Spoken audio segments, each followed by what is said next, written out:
জায়গায় যদি বিসমিল্লাহ পড়তে ভুলে যান, আপনার জীবনে বিপদ আসতে আর কিছু লাগবে না, বরকত কমতে আর কিছু লাগবে না। এই 3 জায়গায় যথেষ্ট।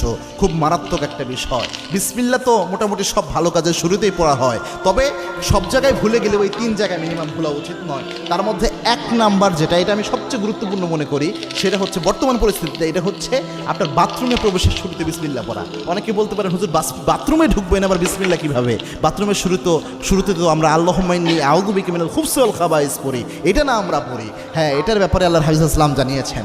আল্লাহর হাবিব সাল্লাল্লাহু আলাইহি ওয়াসাল্লাম জানিয়েছেন, কোনো ব্যক্তি যদি বাথরুমে প্রবেশের সময় পড়ে আল্লাহুম্মা ইন্নী আউযু বিকা মিনাল খুবসি ওয়াল খাবাইস, এর ফজিলত হলো ওই ব্যক্তি বাথরুমে প্রবেশ করলে বাথরুমের মধ্যে যে দুষ্ট জিনগুলো থাকবে ওই ব্যক্তিকে দেখতে পাবে, কিন্তু কোনো ক্ষতি করতে পারবে না।